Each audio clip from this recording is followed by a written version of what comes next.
Welcome to the Encore Audio Archives YouTube channel. I'm Taper Dave, and this is my channel. I've uploaded hundreds of talks here that I've recorded at meetings in West LA, and I've also recorded conventions starting in 2013. I've got a bunch of those up. And Walt and Mary Murray, the original owners of Encore Audio Archives, started the company in the 80s, and Walt recorded Joe and Charlie's and a bunch of stuff down in Vista, California. My sobriety date is June 20th of 1994.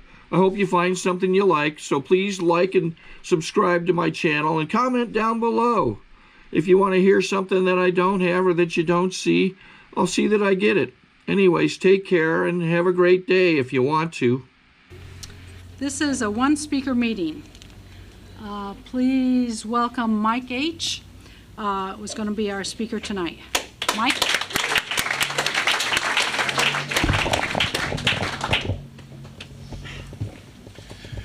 Good evening, I'm Mike, and I'm an alcoholic addict. How many of you have heard me before? Okay. Are any of you nervous? Every time I speak, I get real nervous. I always talk about when we get a chance to share at Alcoholics Anonymous, it's like we're naked. And right now I feel like I'm naked in front of all of you. And it's not a lovely sight. And let me share with you that I woke up this morning and I thank my God for 3,240 days of sobriety.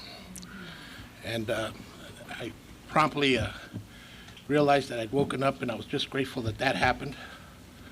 And I started saying to myself, you know, in 45 more days I get to take another cake. Give or take a couple leap year days. And that'll be my 9th cake. And I'm working on my house right now. I spoke to this group about a year ago, and I was talking about building a house for my son in the back. And I built a little house. He lives there now, and I was building it for him and his wife. Well, his wife's no longer there, but he's still there. And did such a good job with the house, my wife decided that we had to do the big house.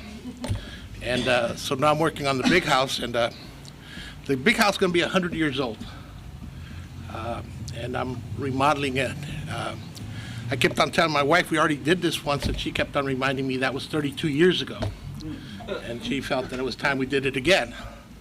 And that's been my project for the year. But my real motivation is to get the whole house done, get the patio fixed, get the driveway fixed, so I could throw an AA party for my 10th year.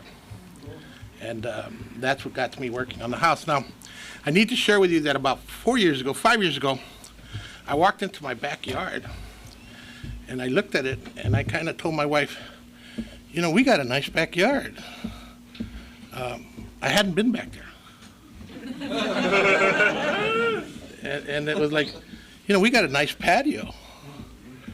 But I'd let the house go so much that we just had stopped inviting people. And my last remembrances of that backyard were me partying, and the kegs of beer, and the cooking of the pigs, and the music roaring, and I just hadn't been back there. And my wife has a beautiful garden that she's worked on in her space, and now it's my chance to do that. Another story I need to share with you real quick is last night, you know, I hate the 4th of July now because I have 2 dogs. And my dogs freak out. They get totally disoriented. And my house, I spent years making it dog-proof. What that meant, so they couldn't get out. And you know, I got wrought iron gates on all my crawl holes, and then they would go through actual walls, and I had to reinforce the walls.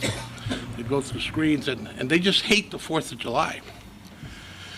And I need to share with you that about 4 years ago on the 4th of July, one of my dogs got out and got hit by a car. And this was Shaq, and he was pretty bad, and we decided to spend $1,000 to keep him alive. And I found out that that wasn't the dog I thought. I thought his name was Kilo. Well, I found out Kilo had died like 8 years ago, and he was replaced by Shaq. I just kind of lost contact with my dogs. And last night, What I did is we have the special area we built between these two large wrought iron gates where we keep the dogs in while they're doing all this construction going on in my house.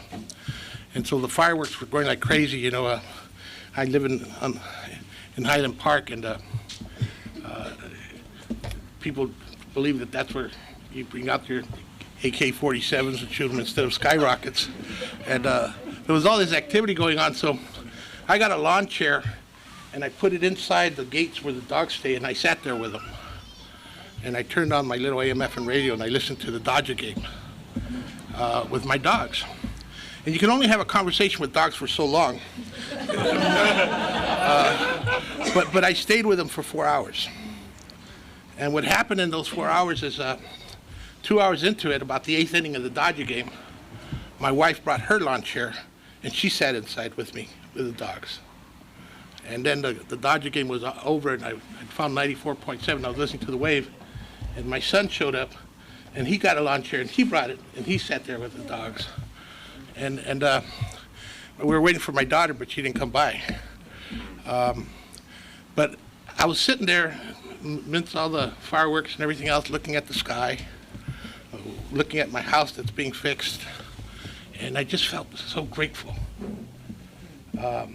that I had an opportunity to be part of that. It's just a different kind of feeling today. And that's what I want to talk to the newcomers about. Because you took a chip today, and the reality is you have no idea where this road's going to take you. And it's an inside job. It's really an inside job. When Dave invited me, he gave me a whole week's notice for this meeting, and I said, well, when do you want me to speak? And I was expecting him to say a month, 2 months from now, and he said, well, next Thursday. And I said, well, let me look at my calendar, and nothing was happening. I mean, next Wednesday, and nothing was happening on July 5th, so I basically said, I'll be there. And it's because I've learned that when you get to that 12th step, and you've experienced all this basic faith and hope and trust and gratitude, you get to share it. You get to share it.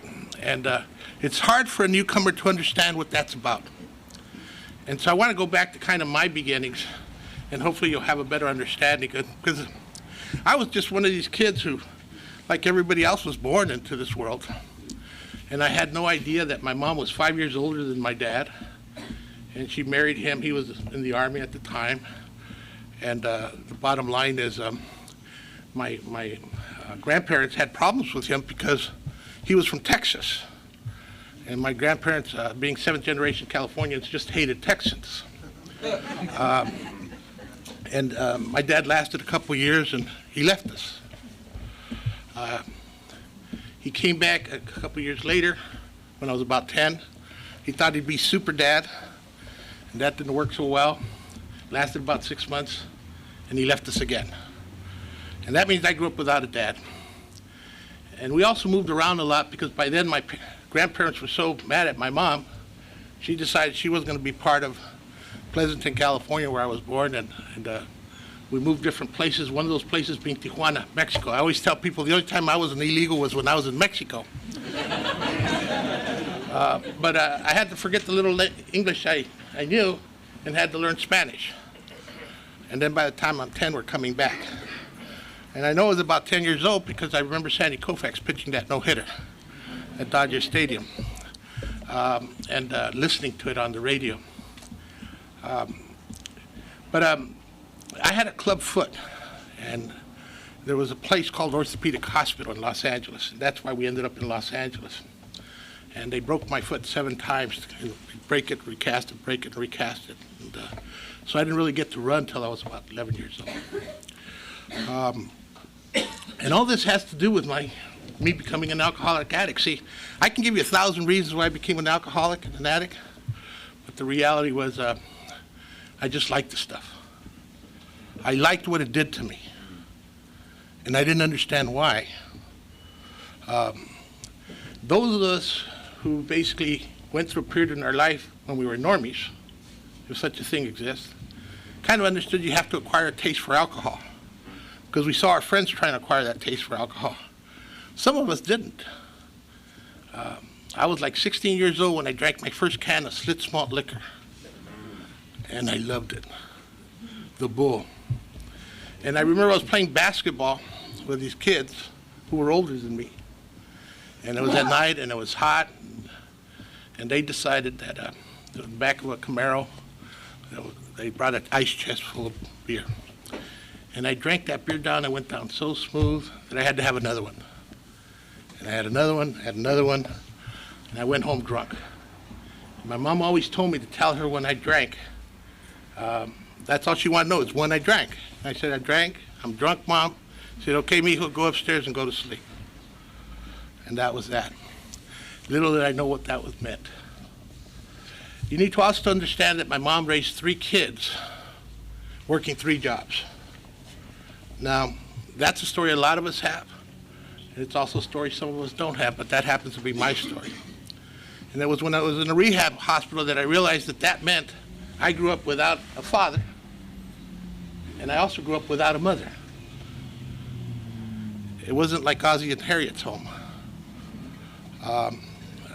It also meant I grew up on the streets. I remember I was about 11 years old when my mom came home from work, and she was tired, and I was supposed to have bought the eggs, because we always used to eat eggs and potatoes, right? And I forgot to buy the eggs.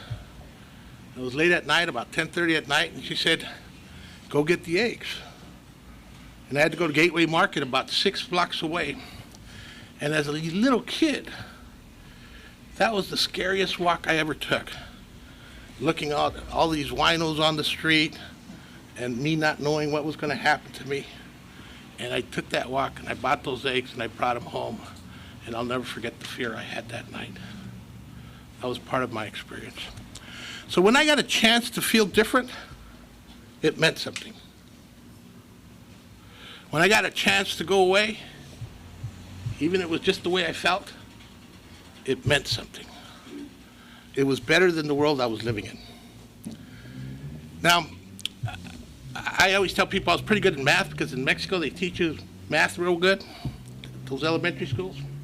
I was so good at math, I burned down the bungalow of my math teachers in junior high school. And for some reason, the sheriff showed up, well, more to these detectives showed up at my house.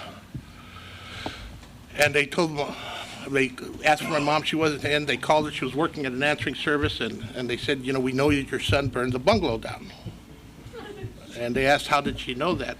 How did they know that? And he said, because on the wall, he wrote Goofy. You see, my nickname when I was growing up was Goofy. And I had to put my name on the wall so that everybody would know what I did. And my mom was all upset, of course, she was yelling at me at the phone, on the phone, and I just thought it was simple to hang up on her. Took care of that. And the next thing that happened was, about 20 minutes later, she shows up in a taxi cab. And she's packing my stuff, and about an hour later, I'm at the Greyhound bus depot on 5th and Los Angeles Street, and on my way to Lodi, California. I always say to meet my wicked aunt of the north. And basically, that same night, the morning, I'm in Lodi at 4:30 in the morning, hopping into the back bed of a big truck, going to pick tomatoes. And for a day's work, I was making about $11. It was the first time I'd made some money. And the reality is, it was one of the best summers I ever had, because I learned to run, I learned to play baseball with my cousins, and I learned to work. And then I came back to LA, and I was a workaholic. I had 3 paper routes, I washed cars, I painted fences, I mowed lawns. I did whatever it takes to contribute at home. And I realized that as long as I gave my mom some money, she felt good about me. I felt good about myself. And because I learned to run, I became a pretty good athlete. And high schools were competing for me to go to their high schools. And to make a long story short, that gave me an opportunity to go to a fairly good college. I went to a good college. I skipped a part because I had a friend whose mother ran convalescent homes, and up on the attic they had these little barrels full of pills. And there were different colors, and I used to take the pills, and I loved those pills because I couldn't feel myself when I hit myself. And then I went to an interview at USC, and at the end of the interview, I was with some other students, and we decided to race back to the vans that had taken us there for these interviews, and I fell straight on my face. I just went down, and I woke up, they were pumping my stomach because I'd OD'd. And I was able to stop taking pills. I stopped right there and then. I share with people that I smoked 18 doobies for my 18th birthday. When I was 20 years old, I was engaged to get married, graduating from college, and we had a bachelor party, and for some reason I drank so much that I kept on falling down this hillside. And every time I'd try climbing up, I'd get 3/4 up and I'd roll back down, and 3/4 up, I'd roll back down. That by the time I got up there, I was so tired of it, I pulled the fire alarm and ended the party because all these fire trucks showed up on campus. Now, I didn't have a problem, but that was my life as a young person. Graduated from good college, got a great job. Basically, was an executive manager on a fast track. I was working for the phone company, and at the age of 25, I was the highest ranking Spanish surname employee the company had, working for the external vice president of public affairs out of San Francisco and living in Los Angeles.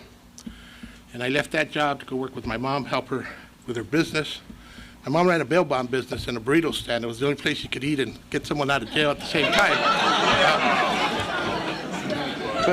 But I did those things, and got her business going real well to the point where I basically was a principal at a surety company, insurance company that basically issued contracts. We were general agents, and we had a lot of bail bond companies who worked for us. Created a particular line of a bond for people detained by immigration. I was the reason Fernando Valenzuela got the pitch for the Dodgers because I had him out on bond, an immigration bond, while he was working until I got his green card. But the reality was I was doing very well and I was very successful. And still drinking. You know, there used to be this place called the Pasta House on the east side, and they used to have these drinks called marranos. And marranos were 3 parts scotch, 1 part water, and we used to love them. Every Thursday night, we were at the Pasta House drinking marranos. But I didn't have a problem. Our businesses were doing so well, let me do other things. And I became like the honorary mayor of Highland Park. I was known for a Head Start center called Plaza La Raza Head Start. We had 18 centers that I had basically created through a board, a nonprofit whose sole focus was doing Head Start centers. I got involved with the voter registration drive where I was the chairman, the founder, and we registered 40,000 people to vote. Now, why am I telling you guys all this stuff?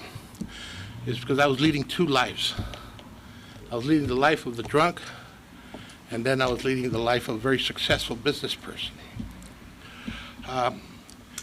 For some reason, my course took me to elected public office. And you need to understand that in 1987, I ran for the Assembly and lost. But in 1991, I ran for the City Council and won. And so I'm Mike Hernandez, the City Councilman. And that's only important because in August of 1997, you got to say August is a special month for me. I got elected August 13th. I got sworn in August 27th. I got busted August 21st. Oh, but the only difference is that happened pretty much 6 years later. And when I was on the city council, I was known as someone who could basically operate in a crisis mode. Because I got elected in 1991 in December, we had the worst floods we'd had in this city. And I was part of a trio of council members who were trying to decide what kinds of resources to spend. 4 months after I've been in office, I'm with Zeb and Hal Brunson out in the valley, and I'm watching these people on top of these cars, and they kept on saying, should we get more firefighters out here? Should we get more of this, more of that? And I just kept on saying, whatever we have to do. It was about 6 months later, well, I should take it back, almost 9 months later, April 29th, when the Rodney King verdicts came down, and the city had the worst riots they'd seen in a long time. And that's when people saw me, because I was on every TV station, and I was talking about the social causes of the riots. Some of my colleagues thought that things were going to last for months. I didn't understand what made them think we'd have a city left over if it lasted months. And so I did whatever I could to make sure that stopped. And LA Times wrote an article about me called The Honorable Mike Hernandez for the work I did during the civil unrest.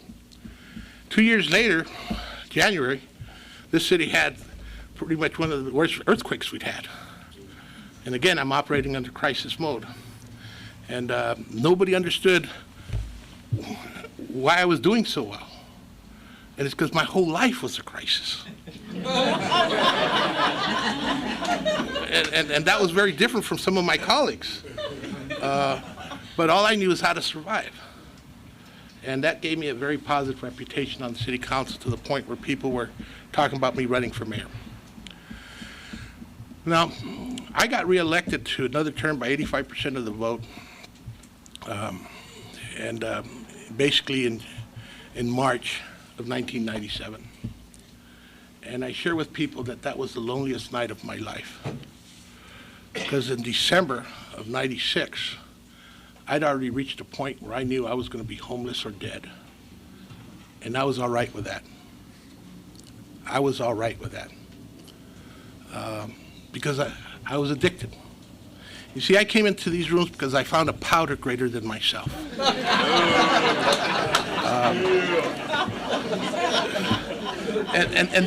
And that's what kept me functioning while I was out there drinking. I kept my job because I needed to sustain my addiction. Not because I felt I needed to sustain my family. I needed to sustain my addiction. See, I'd gotten to the point where I needed an 8-ball and 2 ounces of marijuana and at least a quart of tequila to feel comfortable. And that's the way I function each and every day. And that can only last so long. That can only last so long. So it was basically August 21st, 1997, when I was coming out of an apartment building in Pacoima, that I heard, "Councilman, put your hands up. Put your hands behind your back." And I did that, and when I did it, I saw all these little red dots going around my chest.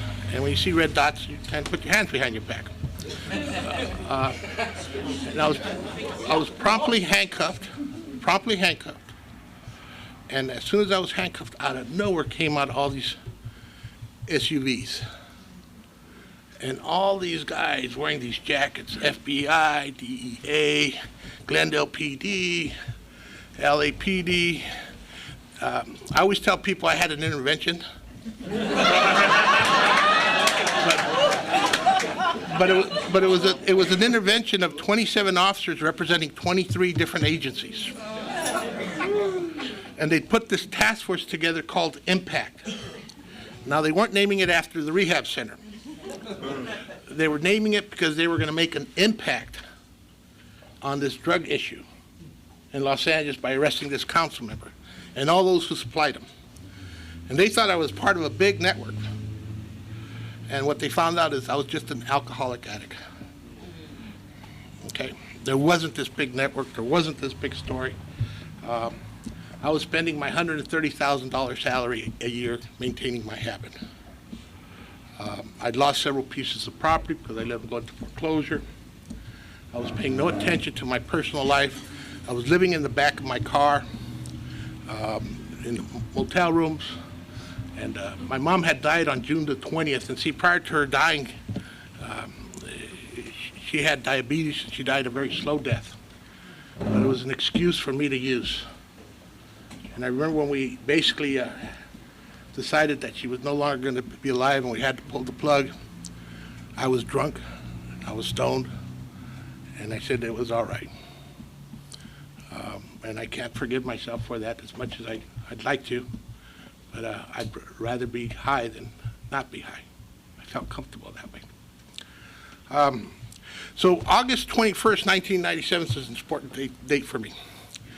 There was so much media. See, O.J. Simpson's trial had just finished, and all these TV crews were still around. They had nothing to cover, so I was like their blessing in disguise, and I became the top story. And I always tell people I wasn't just the top story in Los Angeles. I was the top story at CNN. They knew about me in Nicaragua, and El Salvador, and Japan, all countries where I'd been doing work. The whole world knew, and I didn't turn off my phone.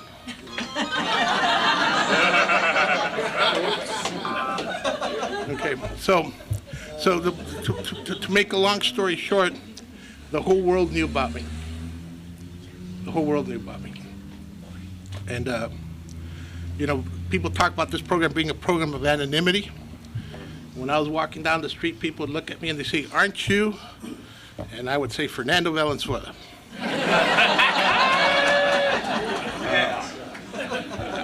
I like to tell that story because one day I was at Hollywood Park, and I know we're not supposed to be there. And a gentleman said, "Aren't you?" And I said, "Fernando Valenzuela." And he said, "No, you're not." He said, "You're that sober guy." And that's when it hit me that that was part of my path I got to walk. And so I stand with pride here today when I say I'm sober. And I'm grateful. You need to know that I was basically given a second life when I went into that rehab hospital. And it was called Las Encinas. And I was blessed because my doctor, and many of you know him, Dr. Drew Prinsky was my addiction doctor. And he hasn't helped me with my love life. But the bottom line is he helped me tremendously with my addiction. And I remember Dr. Drew, when I first got to the hospital, and you got to understand that when I got busted, they had to make sure, they had doctors there, they checked my pupils, they took my blood, and that was done, so whatever they wanted to do, they could do. And I posted bond, and they used an undercover car. They had one undercover car go, media followed it, another undercover car go, more media followed it. And I was in the third car, kind of crouched behind, and they drove me to my chief of staff's house. And from there, they took me to the hospital. And when I got to the hospital, they basically interviewed me, did the intake, and this before I knew that most people who work at rehab centers also are in program. And the guy asked me, started asking me questions. In the middle of the interview, I realized I had an 8-ball in my wallet. And so I took out my wallet, and I used to keep an 8-ball underneath the badge the city issues me.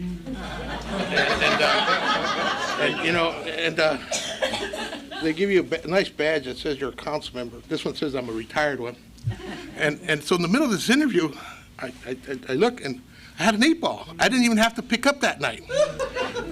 And so I took it out, and I threw it on the table, and the guy freaked out. It's like, what's this? And I said, it's an 8-ball. Why are you giving it to me? And I'm done. And he says, no.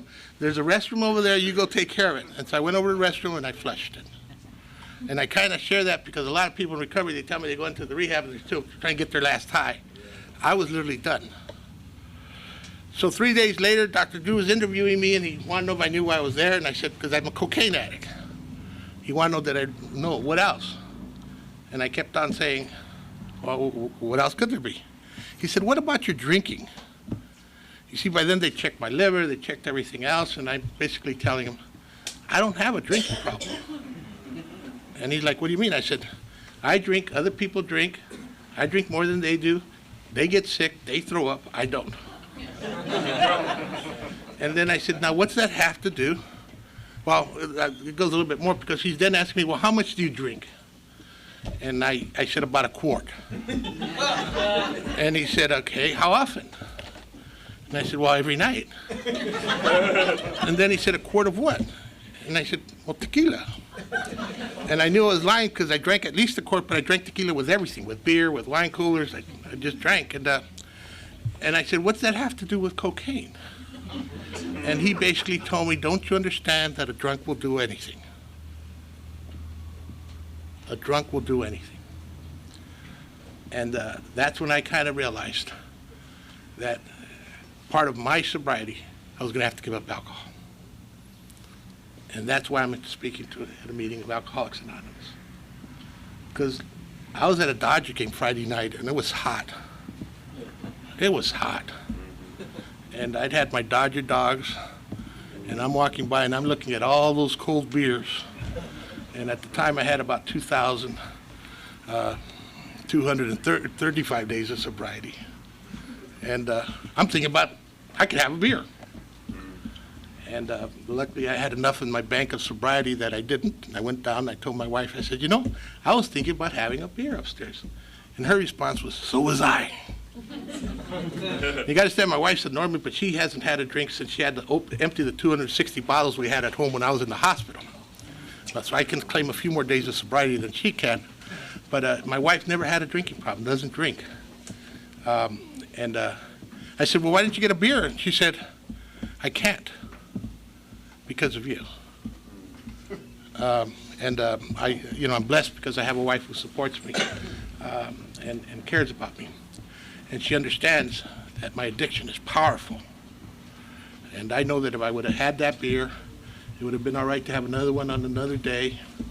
It would have been all right one day to buy a six-pack. It would be all right to have a shot of tequila. It'd be all right to go get a line of cocaine. That's the way our minds work. And I've seen it time and time in these rooms. Last time I was speaking to you, I spoke about a friend who died because of this disease, and he had died about a month before I spoke to you. And I experienced him relapsing and calling me, and me having to tell him I'll call him tomorrow because he was drunk or high. Then I'd call him the next day to make sure he was all right. That lasted about a month and a half before he was dead. This disease will take our lives unless we choose to stop. And I learned that in my program. You need to understand that all the issues I gave you in terms of my dad's my best friend. I'm going to go see him in August. He calls me. But in sobriety, I got a chance to renew my relationship with my dad. And have a great relationship with my daughter and my son. And my wife is my best friend. It was funny because when I was at the rehab, they made us go, this marriage counselor, we'd sit there in these sessions. And the marriage counselor would ask my wife, why do you stay with this guy? And I was sitting there wondering the same thing. And my wife said, I married him for good or for bad, in sickness and in health. I just happen to have a bad sick guy. I recognized what a gift I had in her. And today, she's my partner in life. In fact, this weekend, they're replacing our sewer lines in our house, and we won't have any place for our sewage to go. And so we're staying at the Pasadena Hilton. We're going to go to dinner, movies, and enjoy ourselves. That's one way of taking something and making it into something else. But we're also planning our 9th annual vacation, because we always take 2 weeks in August. See, when I got arrested August 21st, there was such a hectic time at City Council that they went dark for the first time. And now they actually have an August break every August. It's called the Hernandez break.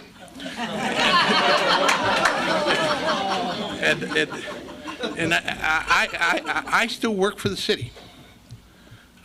After I got arrested, I spent the next 4 years serving my district because I'd been reelected. And even though the LA Times asked me to resign 7 times in editorials, and I was like the #1 discussion item on all the talk shows, and everybody wanted me out, I just couldn't understand. I couldn't understand if people liked the job I was doing as a drunk and as an addict, why they couldn't let me do it sober. And I refused to leave, and it was my best legislative years I had on the city. And I gained such a reputation for that work that after I left, the city councilman offered me a job to be his assistant chief of staff, then his chief of staff. And I'm the only person in the building right now who works for 2 city council people. One of them being the ex-chief of police that was in charge when I got arrested. And I was talking to Councilmember Parks today, and it was about 6:15, and I told him I had to go to a meeting. And his response was, you better hurry up. And that's part of my blessing today. I got about 5 more minutes, and I just want to share with you some of the things I've learned because of the steps in this program and some of the opportunities. Again, I think you all understand today that I'm grateful for the life I have today, and I just lead it one day at a time. My sponsee, and I have a sponsor who has 17 years in the program, but my sponsee has a hard time keeping track of his days, and I keep on saying it's easy if you do it each day, because this is a one day at a time program. And that's why I learned from someone who had much more time than me to count my days. And that's why I wake up each day doing that. And it's helped me stay sober. The other thing that's happened in my life is I basically had a lot of feelings of anxiety. And for those of you who are newcomers, you're going to have these feelings of anxiety. And my doctor basically taught me that part of that is physical. You see, when you do the kind of abuse that I did to my nervous system by using cocaine and drinking alcohol, it's going to react funny. For me, every time someone knocked on the door, I thought it was the FBI. Every time the phone rang, I thought it was bad news. And I had to get through that period, and I got through it. I mean, today a lot of people don't remember what happened 9 years ago. And the reality is, I survived one day at a time. And so I learned that when I have these feelings of anxiety, the bottom line is, if I have some fears in me, I have to practice that second and third step. I have to practice my faith in my God of my understanding. Because he's the one who's gotten me here today. I'm the one who got me to knock on his door. And the reality is I practice my faith, I turn it over to my God, and I don't worry about those things anymore. If I'm meant to walk across the street and get run over, so be it. My house is in order. I'm at peace. So when you have these feelings of self-pity and these feelings of I'm not worth it, I always make a gratitude list. There's a reason all the things are happening in a positive way in my life. I also learned that I learned a word called resentment in this meeting, and I didn't know I had so many. But when you have resentments, I learned to practice acceptance. And I just basically practice acceptance. And I think most important of all, I learned that I had to change my life because I was dishonest with myself. I refused to admit to myself that basically I was an addict, I was an alcoholic, and I had a problem. And the minute I started becoming honest with myself and understood that I had a problem and I had to change, and that's what came with the fourth, fifth, and sixth step, I started doing those things. And I continue to do those things with the seventh, eighth, and ninth step. I have to constantly change. Yesterday, my experience with my dogs happened for a reason.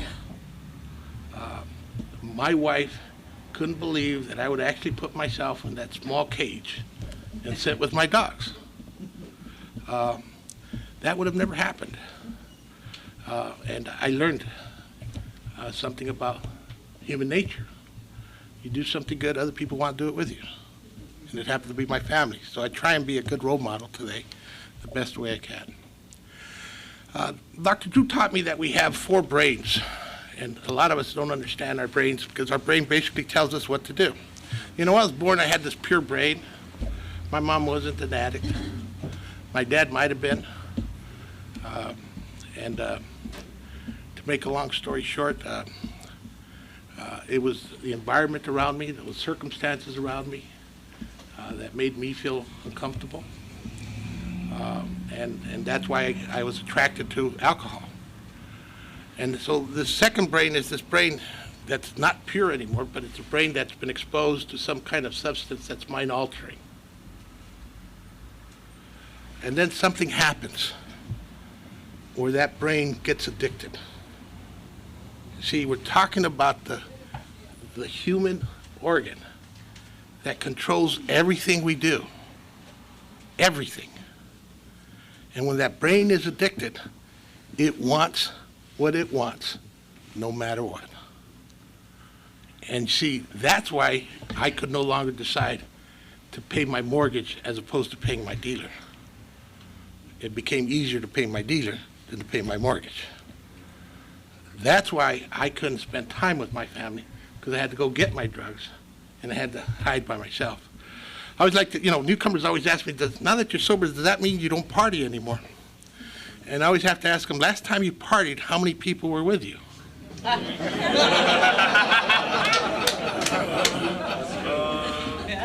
Because my reality was, my last parties, I was by myself. I was totally by myself. And so something happens with this addicted brain. And then we get blessed, and for some reason our God reaches out down and decides that we deserve another opportunity. In my case, again, he had an intervention done. My wife feels she was always praying on my behalf, and she always reminds me that next time she prays, she's going to ask him to be a little bit more discreet. But I was given the second chance. And now my fourth brain, the one I have today, is a brain that's sober, but addicted. You see, and what that tells me is that the minute I reinforce what my brain wants, it's going to want more and more. And that's why this disease has so many of us relapsing. So for today, I'm blessed that I'm sober. I want to thank Dave for calling me at the right time and asking me to come speak, because it ensured that I'll make it till tomorrow. I'm Mike, and I'm an alcoholic.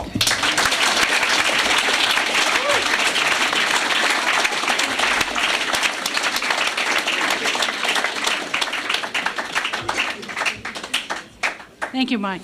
I think we got a great talk going on here. Thanks for watching the channel. Taper Dave here. Just curious, do you think this is better than Zoom? Okay, this is how I prepare my drone for launching.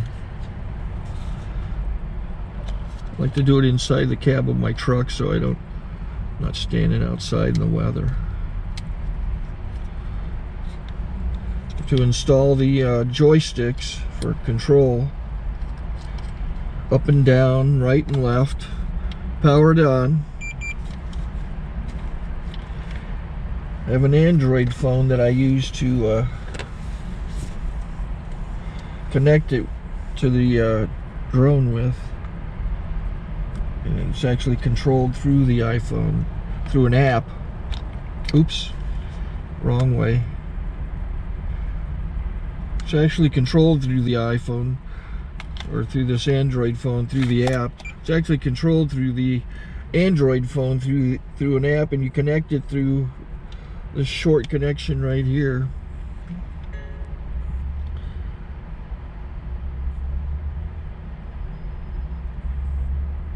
Remote control connected.